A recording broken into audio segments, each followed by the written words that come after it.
آپ نے غلے سے بھرے ہوئے 7 اونٹ خریدے.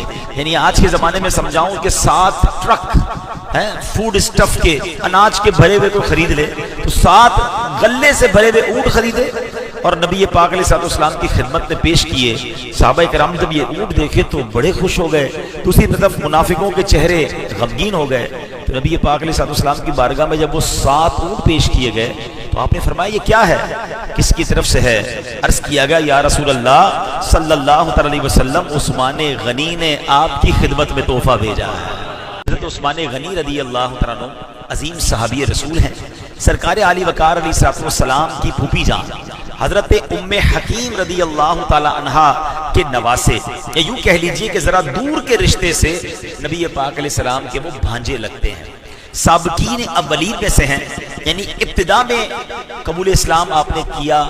اسلام قبول کرنے والوں میں 4th یا 5th, 4تھا یا 5واں آپ کا نمبر ہے. ٹھیک ہے, عشرہ مبشرہ جو 10 صحابہ ہیں, خاص ٹاپ کیٹیگری کے صحابہ جن کے بارے میں اعلیٰ حضرت لکھتے ہیں کہ وہ 10 جن کو جنت کا مژدہ ملا, وہ 10 جن کو جنت کا مژدہ ملا, اس مبارک جماعت پہ لاکھوں سلام. عشرہ مبشرہ میں حضرت عثمان غنی موجود ہیں. نبی پاک علیہ السلام حضرت عثمان غنی رضی اللہ تعالیٰ سے اتنی محبت فرماتے کہ اپنی 2 شہزادیاں, 2 بیٹیاں یکے بعد دیگرے حضرت عثمان غنی کے نکاح میں دی. سبحان اللہ, آپ ذرا غور کریں یہ کس قدر محبت اور بھروسے کی بات ہے. ایسا کئی بار ہوتا ہے کہ ہم اپنے بچیوں کی شادیاں کرتے ہیں. میں ان والدین سے بات کروں گا, یا خالد ایسے والد موجود ہوں گے جن کے گھر میں بچیاں ہیں. باپ کے لیے سب سے بڑا مشکل مرحلہ یہ ہوتا ہے کہ اپنے دل سے ایک کلی کو جدا کرنا ہے اور اب کسی کے ہاتھ میں دینا ہے. بے شک کتنی ہی کوشش کیوں نہ کر لیں, لیکن اصل معاملہ کب کھلتا ہے کہ جب بچی کی شادی ہو جائے, گھر پہنچے اور وہاں جا کر پتا چلتا ہے کہ وہ لوگ کیسے ہیں. اگر حضرت عثمان غنی سے محبت اور بھروسہ دیکھیں کہ ایک بیٹی کا نکاح ہوا, برسوں انہوں نے گزارے, ان کا وصال ہو گیا, نبی پاک نے اپنی دوسری بیٹی حضرت عثمان غنی کے نکاح میں دی. بلکہ پیارے آقا کا وہ عظیم فرمان کہ اگر میری 100 بیٹیاں ہوتی اور ان میں سے ایک کی وفات ہوتی تو میں دوسری عثمان کے نکاح میں دیتا, اس کا انتقال ہوتا تو تیسری عثمان کے نکاح میں دیتا, یہاں تک کہ میں اپنی 100 کی 100 بیٹیاں حضرت عثمان غنی کے نکاح میں دے دیتا. کیسی شخصیت ہوں گے, کیسا نبی پاک کا ان پر بھروسہ اور اطمینان ہوگا. سبحان اللہ. تبھی تو بریلی کے تاجدار لکھتے ہیں نا کہ نور کی سرکار سے پایا دوشالہ نور کا, نور کی سرکار سے پایا دوشالہ نور کا, ہو مبارک تم کو ذوالنورین جوڑا نور کا. مولا علی شیر خدا کرم اللہ تعالی وجہ کریم سے حضرت عثمان غنی کے بارے میں سوال ہوا. یہ صحابہ کرام آپس میں کس قدر کنیکٹڈ تھے اور کتنی محبت تھی, تھوڑا ایکو کم کر دیجیے, کس قدر محبت تھی اور کیسے کنیکٹڈ تھے کہ انہیں فرشتے ذوالنورین کہتے ہیں. حضرت مولا علی کیا فرماتے ہیں کہ عثمان وہ ہیں کہ انہیں فرشتے ذوالنورین کہتے ہیں. رسول پاک علیہ السلام کے داماد ہیں اور پیارے آقا مدنی مصطفیٰ علیہ السلام نے انہیں جنت کی بشارت دی. نبی کے نور 2 لے کر وہ ذوالنورین کہلائے, نبی کے نور 2 لے کر وہ ذوالنورین کہلائے, انہیں حاصل ہوئی یوں قربت محبوب رحمانی. اب یہاں ایک بات سمجھنی ہے, ایک عقیدے کی بات ہے. آپ دنیا میں کہیں بھی ٹریول کریں, افریقن سے ملاقات ہو جائے, عربی سے ملاقات ہو جائے, امریکن سے ملاقات ہو جائے, ایشیا والے ہوں, یورپ والے ہوں, مسلمان ہیں, آپ ان سے پوچھیں ذوالنورین کس کو کہا جاتا ہے, آپ کو پوری دنیا میں جواب ملے گا کہ ذوالنورین دنیا میں ایک ہی ہستی ہیں, حضرت عثمان غنی رضی اللہ عنہ. ایک اور بڑی یونیک بات آپ کو بتاؤں, پوری دنیا میں حضرت آدم علیہ السلام سے لے کر آج تک بلکہ قیامت تک کوئی بھی ایسا شخص نہیں ہے جس کے نکاح میں کسی ایک نبی کی 2 بیٹیاں آئیں. یعنی یہ یونیکنس ہے حضرت عثمان غنی کی اول یونیورس, پوری دنیا میں یہ اکیلے حضرت عثمان غنی ہیں کہ صرف نبی کی نہیں بلکہ سب سے آخری نبی جناب رحمت للعالمین علیہ السلام کی 2 شہزادیاں آپ کے نکاح میں آئیں. تو مطلب کیا ہوا کہ حضرت عثمان غنی کی ذوالنورین ہے, ساری دنیا کہتی ہے. ذوالنورین کا مطلب کیا ہے؟ 2 نور والا. ریپیٹ کیجئے گا, کیا ہے؟ 2 نور والا. بیوٹیفل. اچھا 2 نور والے کیوں ہیں؟ کیونکہ نبی پاک کی 2 بیٹیاں ان کے نکاح میں آئیں. اب یہ وہ لوگ سوچیں کہ جو نبی پاک نور ہیں یا نہیں ہیں, اس پر ڈیبیٹ کر رہے ہوتے ہیں، وہ بھی ذوالنورین حضرت عثمان غنی کو کہہ رہے ہوتے ہیں. تو عجیب سی بات ہے کہ جس کی بیٹیاں کسی کے نکاح میں آ جائیں وہ نور والا ہو جائے تو نبی پاک کے نور والے ہونے میں کیا شک ہوتا ہے. تو ہمارا جو عقیدہ ہے یہ لفظ ذوالنورین سے ہی ثابت ہو رہا ہے. سبحان اللہ، نور والا آیا ہے، نور لے کر آیا ہے، سارے عالم نے یہ دیکھو کیسا نور چھایا ہے. حضرت عثمان غنی حضرت عمر فاروق رضی اللہ تعالیٰ کی شہادت کے بعد مسلمانوں کی اکثریت رائے سے آپ خلیفہ بنے. 12 سال تک آپ خلیفہ رہے. 18 ذوالحجہ 35 سنہ ہجری میں بھوکے پیاسے رہ کر نہایت مظلومی کے ساتھ آپ شہید کیے گئے. اللہ کریم حضرت عثمان غنی کے مزار پر کروڑوں رحمتوں کی بارش نازل فرمائے. صحابہ کرام کے بارے میں ایک نعرہ بار بار دعوت اسلامی کے ماحول میں سنتے ہیں، ہر صحابی نبی جنتی جنتی. بعض اوقات کچھ لوگوں کو کنفیوژن ہو جاتی ہے کہ جنتی ہونے کی گارنٹی ہم کیسے دے سکتے ہیں؟ انبیاء تو چلے معصوم ہیں، صحابی جنتی ہیں اور سارے جنتی ہیں. تو آج قرآن کریم سے اس کی ذرا دلائل سن رہے ہیں. اللہ کریم قرآن مجید میں ارشاد فرماتا ہے وَكُلًّا وَعَدَ اللَّهُ الْحُسْنَى. آسان ترجمہ قرآن کنز العرفان، ان سب سے اللہ جنت کا وعدہ فرما چکا. اللہ نے ان سے حسنہ کا وعدہ فرمایا ہے، اور جن کو حسنہ عطا فرمایا ان کو کیا ملے گا؟ اللہ نے ایک اور آیت میں اس کو بہت خوبصورت انداز میں کچھ آیتوں میں ارشاد فرمایا. ارشاد ہوتا ہے ان الذین سبقت لهم منا الحسنى اولئک عنہا مبعدون لا يسمعون حسیسها وهم فیما اشتہت انفسهم خالدون لا يحزنهم الفزع الاکبر وتتلقاهم الملائکہ هذا یومکم الذی کنتم توعدون. آسان ترجمہ قرآن کنز العرفان، جن کے لیے اب حسنہ کی ڈیفینیشن آ رہی ہے، جن کے لیے ہمارا بھلائی کا وعدہ پہلے سے ہو چکا ہے وہ جہنم سے دور رکھے جائیں گے. انعام گنتے جائیے گا. نمبر 1 جہنم سے دور رکھے جائیں گے، وہ اس کی ہلکی سی آواز بھی نہیں سنیں گے اور اپنی دل پسند نعمتوں میں ہمیشہ رہیں گے. انہیں سب سے بڑی گھبراہٹ غمگین نہ کرے گی اور فرشتے ان کا استقبال کریں گے کہ یہ تمہارا وہ دن ہے جن کا تم سے وعدہ کیا گیا تھا، جس کا تم سے وعدہ کیا جاتا تھا.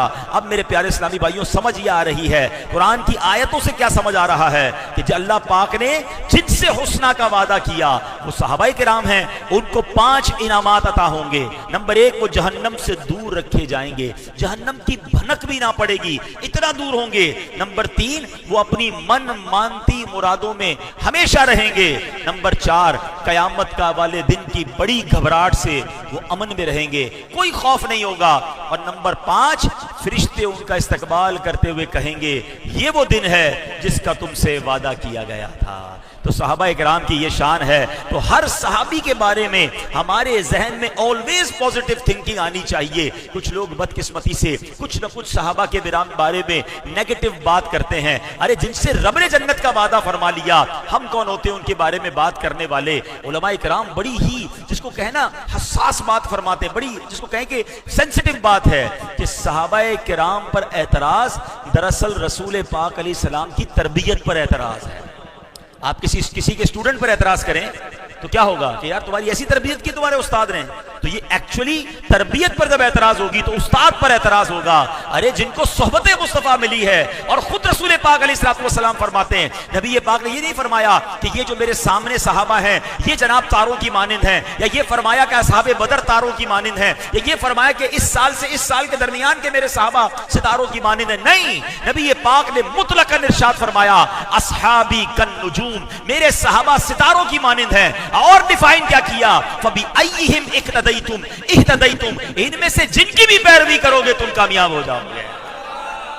اللہ اکبر، یہ کیسا واسٹ اعلان ہے، کتنا واضح اعلان ہے. ایچ اینڈ ایوری صحابی جو ہے اس کی پیروی کی جائے. کسی بھی صحابی کی پیروی کرو گے تم کامیاب ہو جاؤ گے، تم فلاح پا جاؤ گے. اللہ اکبر. تو ہر صحابی رسول سے ہمیں محبت اور پیار اور عقیدت ہونی چاہیے. اور ہمیں صحابہ سے پیار کیوں ہے؟ ہمیں رسول پاک کی وجہ سے ان سے پیار ہے کہ وہ میرے آقا کے ساتھی ہیں اور نبی پاک ان سے محبت فرماتے. بلکہ حدیثوں میں یہ ارشاد ملتا ہے جس کا مضمون ہے کہ میرے بعد میرے صحابہ کے لیے برا کہنے سے اپنی زبانوں کو روکنا ہے, میرے بعد میرے صحابہ کے بارے میں بری بات نہیں کرنی ہے. یہ واضح حدیثیں موجود ہیں. تو always be positive about صحابہ کرام. اور بالکل اسی طرح اہل بیت اطہار, سبحان اللہ, وہ بھی ہمارے ایمان کے امام ہیں, ان سے محبت بھی ہمارے ایمان کے لیے ضروری ہے. اور نبی پاک علیہ السلام نے اپنی آل کے بارے میں فرمایا کہ اس حدیث پاک کا خلاصہ ہے کہ میری آل میری امت کے لیے کشتی نوح کی مانند ہے. یعنی جو اس کشتی میں سوار ہوا تھا, حضرت نوح کی کشتی میں جو لوگ سوار ہوئے وہی پار لگے نا, باقی تو غرق ہو گئے. تو فرمایا جو کشتی نوح میں سوار ہوا وہ پار لگ جائے گا. اللہ اکبر. اب ذرا غور کیجئے, صحابہ کے بارے میں کیا فرمایا؟ وہ ستارے ہیں. اور اپنی آل کے بارے میں کیا فرمایا؟ وہ کشتی ہے. اللہ اکبر. بریلی کے تاجدار امام عشق و محبت کی نظر کیسی ہے حدیث پاک پر, ایک ہی شعر میں اہل سنت کا عقیدہ بھی واضح کر دیا. آج ہر طرح کا بندہ آپ کو سوشل میڈیا پہ ملے گا, کچھ لوگ صرف صحابہ کی بات کریں گے اور معاذ اللہ اہل بیت کے بارے میں مائنس باتیں کریں گے. کچھ لوگ اہل بیت کی شان تو بڑی خوب بیان کریں گے مگر صحابہ کے بارے میں الٹی سیدھی باتیں کر رہے ہوں گے. نہیں نہیں, ہمارا عقیدہ یہ ہے جس طرح دونوں آنکھیں ضروری ہیں, ہمارے صحابہ اور اہل بیت ہماری دونوں آنکھیں ہیں. یہ ہمارے دل کے ٹکڑے ہیں, ہمارے امام ہیں, سب سے ہمیں پیار ہے اور یہی الحمدللہ ایمان کا تقاضا ہے. اچھا, حضرت عثمان غنی کی زندگی بڑی امیزنگ ہے, خاص طور پہ بزنس کمیونٹی کے لیے. یہاں پر ویل آف لوگ بھی موجود ہیں. ایک تو آپ سے نبی پاک آپ کی عبادات کی وجہ سے, آپ کے کردار کی وجہ سے محبت فرماتے اور آپ کو وقتاً فوقتاً جنت کی ویسے ہی خبریں ملتی رہتی, مگر خود بھی آپ نے ڈیلیبریٹلی آگے بڑھ کر جنت خریدی. یعنی جنت کے کیسے خریدار تھے, اور یہ بھی ایک بار نہیں ہوا, دو بار نہیں ہوا. ہم میں سے بہت سو کو ایک دو واقعات یاد ہیں. آج میں آپ کو کچھ اور واقعات بھی بتاتا ہوں جو آپ کے ایمان کو اور تازہ کریں گے. اب یہ ہوا کہ حضرت عثمان غنی, حضرت عمر فاروق کے پوتے حضرت سالم بن عبداللہ سے روایت ہے کہ ایک مرتبہ مسجد الحرام, جہاں مکہ شریف, کعبہ شریف وغیرہ ہے, اس مسجد کی توسیع کی ضرورت تھی. تو اس کے قریب ایک گھر تھا, نبی پاک چاہتے تھے کہ گھر خرید کر اس کو بھی مسجد الحرام میں مرج کر دیا جائے, ایکسٹینشن کر دی جائے. تو نبی پاک علیہ السلام اس گھر کے مالک کے پاس گئے اور آپ نے فرمایا کہ تم یہ گھر مسجد الحرام کی توسیع کے لیے دے دو, میں تمہیں جنتی گھر کی گارنٹی دیتا ہوں. اچھا, یہ الگ ڈیبیٹ ہے, یہ میرا ٹاپک نہیں ہے, ورنہ اگر اس پر بات کی جائے کہ یہ گارنٹی کون دے سکتا ہے. اور یہ ایک بار نہیں ہوا, نبی پاک کنویں والے سے فرما رہے کنواں دے دو مسلمانوں کے لیے, میں تمہیں جنتی کنواں دے رہا ہوں. کسی کو فرما رہے یہ باغ دے دو تو جنتی باغ لے لو. درخت کو فرما رہے رونے والے ستون کو تم کہو تو تمہیں جنت میں لگا دوں. اب اس گھر والے کو نبی پاک فرما رہے کہ گھر دے دو, اس کے بدلے جنتی گھر لے لو. اس کا مطلب کیا ہوا کہ کیسی اتھارٹی تھی جنت کی. مالک جنت انہیں کہا جائے تو یہ کچھ بھی غلط نہیں ہے. اللہ نے ایسا مقام دیا ہے جہاں بالی عطا کر دیں, بھری جنت ہبا کر دیں. نبی مختار کل ہیں جس کو جو چاہے عطا کر دیں. یہ ہم ایسے نہیں کہتے, حدیثوں میں بات موجود ہے کہ آقا اس سے فرما رہے ہیں کہ تم مجھے یہ گھر دے دو, اس کے بدلے جنتی گھر لے لو. اللہ اکبر. اب کیا ہوا, وہ شخص کہتا ہے کہ نہیں جناب, یہ گھر جو ہے وہ میرے بچوں کے لیے ہے. اس نے انکار کر دیا, اتنی اچھی آفر کو اس نے قبول نہیں کیا. مگر خوبصورتی دیکھیں اسلام کی, جبر نہیں تھا, کوئی پریشر نہیں تھا, لڑائی جھگڑا نہیں ہے. نبی پاک واپس آ گئے. اللہ اکبر. حضرت عثمان غنی کو یہ خبر مل گئی. کیا مائنڈ سیٹ تھا. آج ہم لوگ کہتے ہیں نا یار یہ بڑا کمال کا بزنس مین ہے, موقع ملتا ہے سودا چھوڑتا نہیں ہے, موقع کا سودا لے کر آتا ہے. لوگ کبھی کبھی باتیں بھی کرتے ہیں کہ یار میں تو ٹائملی سودا لیا تھا, اتنے پیسے بڑھ گئے. حضرت عثمان غنی کا مائنڈ سیٹ دیکھیں. حالانکہ جنتی بشارتیں ملی ہوئی ہیں, انہیں پتا ہے میں ذو النورین ہوں, مگر جب پتا چلا کہ سرکار دو عالم علیہ السلام نے اس گھر والے سے کہا ہے کہ گھر دے دو, اس کے بدلے جنتی گھر لے لو, حضرت عثمان غنی اس کے پاس پہنچ گئے, اس کے پیچھے پڑ گئے. دینا ہے بیچو, کہتا نہیں بیچتا. آپ نے کہا بیچو. اس کا ذہن بناتے رہے. ہماری میمنی میں کہتے سودا پکاتے رہے, ٹھیک ہے نا. اس کے بعد جاتے رہے 10,000 دینار, 10,000 سونے کے سکوں کے بدلے وہ گھر خریدا. اب سٹائل دیکھیں. نبی پاک کے پاس آتے ہیں, کہتے حضور مجھے خبر ملی ہے کہ آپ نے وہ فلاں گھر والے سے کہا تھا کہ وہ گھر دے دے تو جنتی, اس کو آپ گھر دیں گے, آپ نے جنتی گھر کی ضمانت دی ہے. حضور اب گھر میرا ہے, I am the owner of that house. کیا یہ آفر میرے لیے بھی ہے؟ میرے آقا فرماتے نعم, تمہارے لیے بھی وہی ضمانت ہے. یہ سن کر حضرت عثمان غنی نے وہ گھر مسجد الحرام کے لیے وقف کر دیا. قیامت تک طواف ہوں گے, قیامت تک صفا مروہ ہوگا, قیامت تک عبادتیں ہوں گی, اس میں حضرت عثمان غنی کا حصہ موجود ہے. وہ گھر آج مسجد الحرام کا کا حصہ ہے جو حضرت عثمان غنی نے اس زمانے میں خریدا. اور یہ ایک بار نہیں ہوا, مسجد نبوی کی توسیع کا موقع آیا, ایک زمین کا ٹکڑا تھا, نبی پاک پھر اسی طرح آپ نے آفر دی ایک شخص کو, یہ ٹکڑا, یہ پلاٹ مجھے دے دو, جنتی گھر لے لو. اس بندے کو نے منع کر دیا. حضرت عثمان غنی کو معلوم ہوا, وہ پلاٹ خریدا اور خرید کر مسلمانوں کے لیے وقف کیا, ایک اور جنتی گھر حاصل کیا. اللہ اکبر. ایک بار مدینہ پاک میں بنو نجار کے کھجوروں کا ایک باغ تھا, نبی پاک نے فرمایا کون ہے جو اس باغ کو خرید کر مسجد بنا دے. سبحان اللہ. اس وقت حضرت عثمان غنی نے پہل کی, وہ باغ خریدا, مسجد بنایا, اور نبی پاک علیہ الصلوۃ والسلام نے ان سے جنتی باغ کا وعدہ فرما لیا. جنتی گھر بھی لیا ہے, جنتی باغ بھی وین ایور ان کو پتہ چلنے کی دیر ہوتی تھی کہ یار یہ آفر ملی ہے, یہ آفر میں نے لینی ہے. بیر روما کے بارے میں تو آپ نے سنا ہوگا. اب یہ واقعہ بڑا دلچسپ ہے, اس میں حضرت عثمان غنی کی جو انٹیلیجنس ہے نا, آپ کی بریونیس اور آپ کا کلیورنس ذرا دیکھیے گا. ہوا کیا کہ نبی پاک علیہ الصلوۃ والسلام جب مسلمان مکے سے مدینے ہجرت کر کے آتے ہیں تو پانی کی ضرورت تھی. اب ایک میٹھے پانی کا کنواں تھا. عرب میں اب بھی پانی کا پرابلم ہے, آپ کو پتا ہے چند ہی جگہوں پر میٹھا پانی ہے, ورنہ امپورٹ ہوتا ہے یا فلٹر ہوتا ہے. اس زمانے میں تو پانی نہیں تھا. ایک کنواں تھا پانی کا. پیارے آقا علیہ, وہ بندہ پانی بیچتا تھا, روزانہ پانی لوگوں کو جو بھی بھرنے آتا اس کو پیسوں سے دیتا تھا. تو نبی پاک علیہ السلام نے اس سے فرمایا کہ یہ کنواں مجھے دے دو, اس کے بدلے جنتی کنواں لو. اچھا مسلمان تھے بھی غریب, پیسوں کی تو بات ہوتی نہیں تھی, آقا جنت بانٹ رہے تھے. اچھا وہ شخص کہتا ہے میری بچوں کی روزی روٹی کا مسئلہ ہے, میں کیسے اس کو سیل کر دوں. حضرت عثمان غنی کو لگ پتا گیا کہ یہ تو جنتی کنویں کا سودا ہے. ہم کہتے ہیں یار بڑا زبردست سودا لے کر آئے, نئی سوسائٹی لانچ ہوئی, پہلے میں نے پری لانچ بک کر لیا ہے. کاش ادھر بھی ہمارا ذہن چلے کہ یار مسجد بن رہی ہے, جنت کا گھر بن رہا ہے, میں جا کے اس میں بھی کوئی بکنگ کروا کے آ جاؤں, کہیں پوری نہ ہو جائے. اب دیکھیں نا یہ صدیق اکبر مسجد جو آج بنی ہے, ہو سکتا ہے آپ میں سے کئیوں کے پاس یہ آفر آئی ہوگی, جن کو دینا تھا اللہ کے کرم سے انہوں نے مسجد میں زمین میں پیسے ڈال دیے. اب ہو سکتا ہے کچھ لوگ کہتے ہیں ہمیں تو موقع ہی نہیں ملا, چانس ہی نہیں ملا. تو ایسے چانس ملے تو چھوڑنے نہیں چاہیے.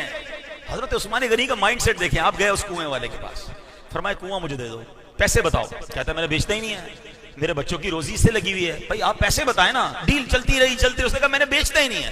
آپ نے کہا اچھا ایسا کرو آدھا بیچ دو. اب کنواں آدھا کیسے بکے گا. آپ فرمایا ایک کام کرتے ہیں, ایک دن تمہارا ایک دن میرا, ایک دن تم پانی بیچنا, ایک دن میرا ہو گیا, میں جو بھی کروں اس کے ساتھ. وہ سوچنے لگا بات تو ٹھیک ہے, اچھا کتنے میں دینا ہے. کہا 12,000 دینار. آپ نے 12,000 دینار میں آدھا کنواں لے لیا. اب حضرت عثمان غنی بزنس مین بھی تو تھے نا, آپ نے کیا کیا, جو آپ کا دن تھا نا اس پہ آپ نے اعلان کر دیا پورے مدینے والوں کو پانی فری ہے, جانور کے لیے بھی فری, انسان کے لیے بھی فری, سب کے لیے فری. اب جن کو لوگوں کو پتہ چلا پانی فری مل رہا ہے, مثال کے طور پہ منڈے پیسے سے ملتا ہے, ٹیوزڈے فری, ویڈنسڈے پیسے سے مل رہا ہے, تھرسڈے فری. اب جس دن فری ہوتا سارے لوگ پہنچ جاتے, پانی بھر کے فری لے جاتے, اگلے دن اسے خریدنے کوئی نہ آتا. 15 دن 20 دن مہینہ گزرا, اس نے کہا میرا تو سارا کچھ ہی ختم ہو گیا, میری تو سیل ہی ختم ہو گئی, آپ فری بیچ دیتے ہیں. تو فرمایا آدھا اور دے دو. اب کتنے کا دو گے. اب 12,000 تھے, بولے نہیں اب 8,000 کا لوں گا. اب اپنی آفر تھی نا, اب اس کا تو کنواں کا زیرو ہو گیا تھا, اب پانی کوئی نہیں لیتا تھا اس سے. پہلا آدھا 12,000 میں خریدا, اگلا آدھا 8,000 میں خریدا, اور 20,000 میں جب ڈیل پوری ہو گئی اب آ گئے نبی پاک کے پاس. حضور وہ آفر جو اس کو دی تھی مسلمانوں کے لیے جو کنواں خرید کے وقف کرے, جنتی کنواں میرے لیے بھی ہے. نبی پاک نے فرمایا عثمان تمہارے لیے بھی ہے. آپ نے وہ کنواں دیا اور نبی پاک سے جنتی کنواں خرید لیا. اللہ اکبر, اللہ اکبر. یہ دو باتیں سیکھنی ہیں. حضرت عثمان غنی کی سیرت دیکھیں, صحابہ کرام کی سیرت دیکھیں, حضرت ابوبکر صدیق کی انویسٹمنٹ کیسی ہے. آپ کو پتا ہے مسجد نبوی کی جو فرسٹ لینڈ پرچیز ہوئی, حضرت صدیق اکبر کی قسمت پر ہماری جانیں قربان. لوگ کہتے ہیں ٹائملی انویسٹمنٹ کی اس بندے نے, ٹائملی پلاٹ خرید لیا, ٹائملی ڈالر خرید لیا, ٹائملی گولڈ خرید لیا. ارے بھائی بڑھ گیا, اس سے پہلے سے لے لیا. ہم لوگوں سے یہ سن رہے ہوتے ہیں. ٹائملی پرچیز کیا کیا حضرت ابوبکر صدیق نے, اور اللہ نے کیا کروایا ان سے. آپ کو پتا ہے ایکچولی قیمت کس نے دی ہے. یہ جو مسجد نبوی جو بنی نا, جب مسلمانوں کو یہ باغ پسند آیا, نبی پاک کو یہ جگہ پسند آئی, تو وہ تو یتیم بچوں کی جگہ تھی. تو پیارے آقا نے حضرت ابوبکر صدیق کو بھیجا کہ ابوبکر جاؤ اور جا کے یہ باغ خریدنا ہے ہم نے. تو بچے بھی کمال کے تھے, جب ان کو بتایا کہ یہاں مسجد بنے گی تو بچے کہتے ہیں کہ اگر مسجد بنی ہے تو پلاٹ آپ لے لیں, قیمت ہم اللہ سے لے لیں. تو نبی پاک نے فرمایا نہیں, نابالغ بچوں کو پیسے دینے پڑیں گے نا. شرعی مسئلہ یہ کہ نابالغ اپنی چیز ہبا نہیں کر سکتا. اب پیسے دینے تھے. تو حضرت صدیق اکبر اور نبی پاک کا آپس میں پیار ایسا تھا کہ پیارے آقا علیہ السلام حضرت صدیق اکبر کا مال ایسے خرچ کرتے تھے جیسے اپنا مال خرچ کرتے تھے. تو صدیق اکبر کے مال سے نبی پاک نے یہ پلاٹ خریدا, اور آج قیامت تک, صبح قیامت تک جتنی مسجد نبوی میں نیکیاں ہو رہی ہیں وہ سب کا ثواب صدیق اکبر رضی اللہ عنہ. حضرت عثمان غنی نے بھی شامل کر دیا، انہوں نے بھی پلاٹ دے دیا اس کے اندر. تو یہ وہ مائنڈ سیٹ ہے جو میں عرض کرنا چاہ رہا ہوں، جو آج سیکھنا ہے. دیکھیں آج ہم سارے اجتماع میں آئے کہ بڑا مزہ آیا، بڑا اچھا بیان ہوا، اس کے بعد بریانی بھی بہت اچھی تھی، بڑا اچھا مسجد میں پروگرام ہوا. No, what we get from that, ہم نے اس پروگرام سے اور سے سیکھا کیا؟ اپنی زندگی میں یہ ذوق پیدا کریں کہ جدھر سے نیکی مل جائے، جدھر سے موقع مل جائے. یار ہم سب نے جانا ہے، یہ سب ادھر رہ جائے گا، مگر کچھ ایسا کام کر کے جاؤ کہ ہم قبر میں جائیں اور قیامت تک ہمیں نیکیاں ملتی رہیں. اور میں کہتا ہوں مختلف ملکوں سے، مختلف شہروں سے نیکیاں ملتی رہیں. لوگ کہتے ہیں نا میرا یورپ میں کام ہے، میرا افریقہ میں کام ہے، میں ادھر سو رہا ہوتا ہوں، میری امریکہ کی فیکٹری چل رہی ہوتی ہے، لوگ بڑا خوش ہو رہے ہوتے ہیں کہ 3-4 جگہ بزنس ہے. میں آپ کو آفر کرتا ہوں موقع نکالیے، پلان کیجئے. کہ میں نہیں کہتا کروڑوں روپے انویسٹ کرنے سے ہی ثواب ملے گا، اللہ دلوں کے حال جانتا ہے. کیا پتا کسی کی اینٹ اس کے لیے جنت کا گھر کا باعث بن جائے. میرے نبی علیہ الصلوۃ والسلام کی حدیث ہے جس کا خلاصہ ہے کہ جو چڑیا کے گھونسلے جتنی مسجد بناتا ہے اللہ اس کے لیے بھی جنت میں محل عطا فرمائے گا. What is the meaning of چڑیا کی گھونسلے جتنی مسجد تو نہیں ہوتی نا، اس کا مطلب کوئی اینٹ لگا دے مسجد میں، اتنا سا حصہ ملا دے. تو میں آپ کو مشورہ دیتا ہوں، اللہ پاک سلامت رکھے ہماری دعوت اسلامی کو. میں اسی کراچی میں بڑا ہوا ہوں، آلموسٹ 50 ایئرس کے قریب، میری 50 سے بھی زیادہ ایج ہو گئی ہے. ہم نے آج سے 20 سال پہلے اس طرح مسجدیں بنتی نہیں دیکھی تھی. ہم سنتے تھے بھائی میمن مسجد ہے، وہ کھوڑی گارڈن کی مسجد ہے، صدر کی میمن مسجد ہے، 100 سال پرانی مسجدیں تھیں. اللہ سلامت رکھے دعوت اسلامی کو کہ اب گلی گلی، محلے محلے، کیونکہ آبادی بڑھ رہی ہے، ڈیمانڈ بڑھ رہی ہے. اور آپ دیکھیں مسجد یہ نہیں بنی ہے، آج مسجد فل ہے. اس کا مطلب یہ ہے کہ مسجدوں کی ضرورت ہے، ہمارے پاس مسجدیں کم ہیں. اور اللہ سلامت رکھے دعوت اسلامی کو، یہ ایک مسجد جب سے بنی ہوگی، ان محلے والوں سے پوچھے ان کو کتنی بڑی نعمت ملی ہے. ایسی 7000 کے قریب مسجد دعوت اسلامی بنا چکی ہے. 7000 کہنا آسان ہے، 7000 مساجد بن چکی اور یہ بنتی چلی جا رہی ہیں. تو میں تو مشورہ دوں گا آپ کو، اپنے لیے، اپنے ماں باپ کے لیے، اپنے مرحومین کے لیے، حضرت عثمان غنی اور صحابہ کی سنت کو ادا کریں. نبی پاک کا یہ طریقہ رہا. پیارے آقا مدینہ منورہ میں جب تشریف لائے ہجرت کر کے، سب سے پہلا کام نبی پاک نے کیا کیا؟ میرے آقا نے مسجد کی تعمیر کی. تو جہاں مسجد بنے آگے بڑھ کر کچھ نہ کچھ حصہ ملایا کریں کہ چلو یار یہاں بھی نمازی ہوں گے، اس مسجد میں بھی نمازی ہوں گے. اچھا مدرسہ بن رہا ہے، میرا حصہ ڈال دو. کنواں کھود رہا ہے، میرا حصہ ڈال دو. آگے بڑھ کے نیکی کا جذبہ بیدار کریں، پلاننگ کریں. ہمارے پاس کاروبار کے 100 سجیشن روز صبح شام آ رہے ہوتے ہیں. آپ کے آفس میں آپ چائے پی رہے ہوتے، کوئی آ کر بتا رہا ہوتا ہے آج کل فلاں آئٹم لینے جیسی ہے، فلاں آئٹم میں کم ہے. غور کرے پورے مہینے میں کون آ کر بتاتا ہے کہ فلاں نیکی کرنی ہے؟ ہمیں ڈھونڈنی پڑے گی. دعوت اسلامی کے ماحول میں آپ بیٹھیں گے، آپ کو ہر روز ایک نئی نیکی کے بارے میں پتا چلے گا کہ اچھا یہ بھی کام ہونے لگ گیا ہے، اچھا بچوں کو یہ بھی سکھایا جا رہا ہے، یہ والا کورس بھی ہو رہا ہے، چلو یار تھوڑے سے میں اس میں بھی حصہ ملا دوں تاکہ مجھے جگہ جگہ سے آگے بڑھ بڑھ کر نیکیاں ملیں. سبحان اللہ، یہ حضرت عثمان غنی کا مائنڈ سیٹ تھا. اور آج مجھے اور آپ کو یہ سیکھنا ہے کہ موقع ملے. اچھا صرف انویسٹمنٹ کی بات نہیں ہو رہی ہے، عبادت میں بھی موقع مل رہا ہے 2 رکعت نفل پڑھ لو. تھوڑا ٹائم ہے یار موبائل نکال کر یاسین شریف پڑھ لو. بالکل فارغ بیٹھا ہوں، تسبیح نکال کر درود شریف پڑھ لو. ہم فارغ ہوتے ہیں، موبائل نکالتے ہیں، مگر اسی موبائل میں ریلز دیکھ رہے ہیں. ارے بھائی گناہ کا دروازہ کھولے ہوئے یار. اسی موبائل میں کوئی ویڈیو اگر دیکھنی بھی ہے تو کوئی نیکی بھری ویڈیو دیکھ لو، کسی عالم دین کا دیدار کر لو، کوئی نعت شریف سن لو. مائنڈ سیٹ بننے کی دیر ہے کہ یار جب میرے پاس موقع ہو میں نیکیاں اکٹھی کر لوں، ذکر الہی کر کے، اللہ کی راہ میں خرچ کر کے، تاکہ وہ مجھے آخرت میں کام آئیں. میرے پیارے اسلامی بھائیوں، حضرت جنید بغدادی کے بارے میں آتا ہے. آپ ایک بار مونچھیں کٹوانے، بال کٹوانے گئے کسی نائی کے پاس. اس نے کہا حضرت خاموش ہو جائیں، کیونکہ آپ خاموش نہیں ہوں گے تو آپ کا ہونٹ کٹ جائے گا، مجھے آپ کی مونچھیں کاٹنی ہے. آپ اللہ کا ذکر کر رہے تھے. آپ فرماتے ہیں میرے ہونٹ کٹ جائیں تو کٹنے دو، میں اللہ کا ذکر نہیں چھوڑ سکتا. یار تھوڑی دیر کے لیے خاموش ہونا تھا نا، مگر وہ جانتے تھے کہ یار یہی سانسیں ہیں، اسی بھی نیکیاں کمانی ہے. لالچ تھی انہیں نیکیوں کی، ہمیں لالچ ہے دنیا کی. کاش یہ کنورژن ہو جائے. اور یاد رکھیے دنیا کہیں نہیں جاتی. حضرت عثمان غنی کی سخاوت کیا واقعات سن رہے ہیں، کیا وہ غریب ہو گئے؟ حضرت عبد الرحمن بن عوف نے اتنا اللہ کی راہ میں خرچ کیا، کیا وہ غریب ہو گئے؟ نہیں، اللہ اور اس میں بھی برکت ڈال رہا ہے. آج بھی آپ دیکھ لیں جو اللہ کی راہ میں خرچ کر رہے ہیں، مسلمانوں کی مدد کر رہے ہیں، مساجد بنا رہے ہیں، اور جناب غریبوں کی مدد کر رہے ہیں، اللہ ان کا مال ملٹیپلائی کر رہا ہے. دنیا میں بھی برکتیں ہو رہی ہیں اور انشاءاللہ آخرت کے خزانے بھی وہ جمع کر رہے ہیں. بس یہ مائنڈ سیٹ بننے کی دیر ہے. اتنی عظیم ہستی کے ہونے کے باوجود حضرت عثمان غنی کا خوف خدا کیسا تھا. اب آخری یہ بات سن لو. باتیں تو اتنی ساری ہیں، میں ساری رات ہی حضرت عثمان غنی کی بات کروں، ابھی تو ان کی حیا پر بات نہیں کی. حالانکہ نبی پاک فرماتے میری امت میں سب سے بڑھ کر اگر کوئی با حیا ہے تو وہ حضرت عثمان غنی رضی اللہ تعالیٰ عنہ. ان کی حیا کے چرچے ہیں، ان سے فرشتے بھی حیا کرتے ہیں. پھر آپ کی سخاوت، سبحان اللہ. اب آپ کا خوف خدا کیسا. حضرت عثمان غنی رضی اللہ تعالیٰ عنہ کے بارے میں آتا ہے کہ اس قدر خوف خدا تھا اور اس طرح وہ گفتگو کرتے تھے کہ جب کسی قبر کے پاس جاتے نا، قبرستان جاتے، اتنا روتے کہ آپ کی داڑھی آنسوؤں سے تر ہو جاتی۔ کسی نے سوال کیا کہ حضور آپ قیامت کے ذکر پر، محشر کے ذکر پر اتنا نہیں روتے، قبرستان کے پاس آ کر آپ اتنا روتے ہیں؟ تو کمال کا جملہ فرماتے یہی پہلی منزل ہے، جو قبر میں پاس ہو گیا نا وہ آگے بھی پاس ہو جائے گا۔ ہم سب کو قبر کی فکر کرنی ہے۔ حضرت عثمان غنی کے بارے میں آتا ہے، ایک مرتبہ فرماتے ہیں کہ اگر مجھے جنت و دوزخ کے درمیان کھڑا کیا جائے اور مجھے یہ معلوم نہ ہو کہ مجھے جنت میں جانے کا حکم ہوگا یا جہنم کی طرف بھیج دیا جائے گا، اس وقت میں یہ پسند کروں گا کہ میں وہیں راکھ ہو جاؤں، میرا فیصلہ ہی نہ ہو، بس مجھے وہیں راکھ ہو جاؤں۔ اتنا خوف خدا، حالانکہ آپ جنتی ہیں، مگر ہمارا کبھی یہ فکر ہوئی کہ ہمیں کہاں ڈالا جائے گا؟ اللہ اکبر۔ ایک بات ہے عثمان غنی کی شان یہ ہے کہ اپنے غلام سے فرماتے ہیں کہ ایک مرتبہ میں نے تمہارا کان مڑوڑا تھا، تم مجھ سے اس کا بدلہ لے لو۔ اپنے غلام سے کہہ رہے ہیں، اتنا بڑا مرتبہ ہے مگر غلام سے معافی مانگ رہے ہیں۔ یاد رکھیے جو اللہ والے ہوتے ہیں ان کا دل بڑا نرم ہوتا ہے، اگر کسی کا دل دکھ بھی جائے تو ان کو فکر ہوتی ہے کہ معافی مانگ لے ورنہ قیامت میں جواب کیسے دیں گے۔ مگر آج ہم سیٹ ہو کر نوکر سے معافی مانگیں گے، ہم شوہر ہو کر بیوی سے معافی مانگیں، ہم باپ ہو کر بیٹے سے معافی مانگیں، کیسے ہو سکتا ہے؟ ہم امیر ہو کے غریب سے کیسے معافی مانگیں؟ مانگنی پڑے گی۔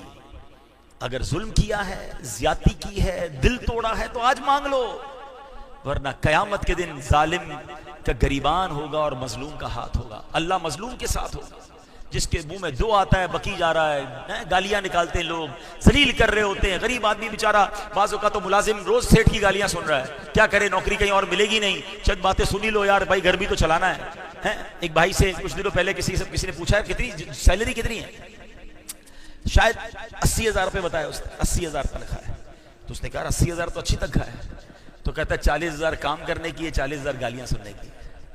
صبح و شام گالیاں دیتا ہے میرا سیٹ، تنخواہ اچھی دیتا ہے اس لیے چھوڑ نہیں رہا ہوں، مگر اس کا دل کتنا ڈوبتا ہوگا۔ سیٹ سوچتا نہیں کہ ہمارے سامنے کون ہے، وہ بھی اللہ کا بندہ ہے۔ حدیث پاک یاد کر لیجئے، من آذا مسلمن فقط آذانی۔ آقا علیہ السلام فرماتے جس نے کسی مسلمان کو تکلیف دی وہ ایسا ہے کہ جیسا اس نے مجھے تکلیف دی۔ آگے سنیے، فرمایا ومن آذانی فقط آذ اللہ، اور جس نے مجھے تکلیف دی تحقیق وہ ایسا ہے جیسے اس نے رب کو تکلیف پہنچائی۔ کدھر سے جواب دیں گے؟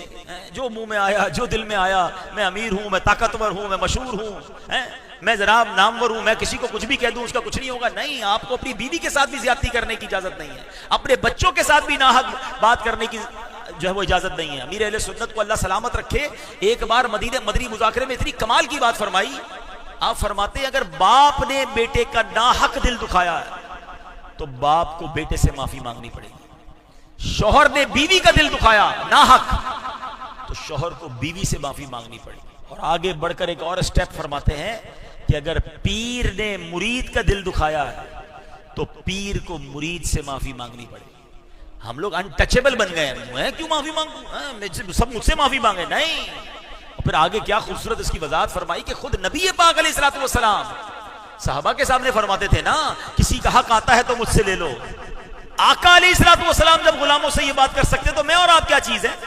حضرت عثمان غنی نے اپنے غلام سے معافی مانگی کہ کان مڑوڑا تھا، تم مجھ سے بدلہ لینا چاہتے ہو تو بدلہ لے لو۔ یہ ہے میرے پیارے اسلام، ہمارا اسلام، اتنا بڑا مرتبہ، کنفرم جنتی، ایک بار نہیں، دو بار نہیں، چار بار نہیں، کئی بار جنت خرید لی، مگر خوف خدا ہے، مسلمانوں کے لیے نرم دلی ہے۔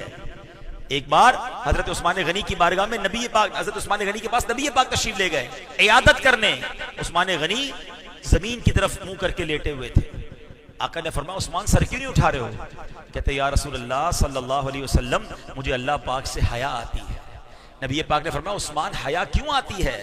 کہ حضور میں ڈرتا ہوں کہ کہیں میرا پاک پروردگار مجھ سے ناراض نہ ہو گیا۔ کیسے لوگ تھے یار، اتنی عبادتیں، ابھی تو میں نے ان کی شب بیداری، ان کی تلاوت، ان کی نمازیں، ان کی سادہ زندگی کچھ بھی بیان نہیں کیا، مگر اتنا کچھ ہوتے ہوئے بھی آنسو ہیں، توبہ ہے، عاجزی ہے، خوف خدا ہے، اور ہمارے سروں پر گناہوں کا انبار ہے اور ہماری اکڑی ختم نہیں ہو رہی ہے۔ ہم کو تو لگتا ہے کہ جنت کا ٹکٹ مل گیا، کوئی حج کر کے آ جائے کہتا پکا جنتی ہو گیا۔ حج کر کے پچھلے گناہ معاف ہوتے ہیں، اگلے گناہ کی اجازت تھوڑی مل جاتی ہے، جیسا گیا ویسا ہی آیا، تو پھر کیا حج کیا؟ سیدی اعلیٰ حضرت امام اہل سنت سے کوسچن ہوا کہ حضور کیسے پتا چلے حج مقبول ہوا کہ نہیں؟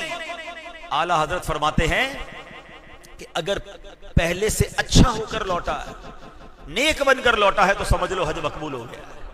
جیسا گیا ویسا ہی آیا، وہی حرام روزی، وہی بے نمازی، وہی بری باتیں، اور حج 10 کر لیے، تو حج کا اثر کیا ہوا آپ پر؟ حج مقبول کی نشانی یہ ہے کہ بندہ پہلے سے اچھا ہو کر لوٹے۔ پچھلے معاف ہو گئے، اب اگلی زندگی اچھی گزارے۔ اور پچھلے معاف ہونے کا مطلب یہ نہیں کہ قرضے بھی معاف ہو گئے۔ کچھ لوگ تو سمجھتے ہیں پیسے لیے تھے، حج کیا، پیسے بھی معاف ہو گئے۔ نہیں، قرضہ معاف نہیں ہوا، قضا نمازیں معاف نہیں ہوئی۔ آپ نے پیسے، حقوق لوگوں کے لوٹانے ہیں۔ البتہ اللہ کی رحمت سے امید ہے کہ جو دل دکھانے کا گناہ تھا، اللہ اپنے کرم سے وہ سلو کروا دے گا، معافی عطا فرمائے گا۔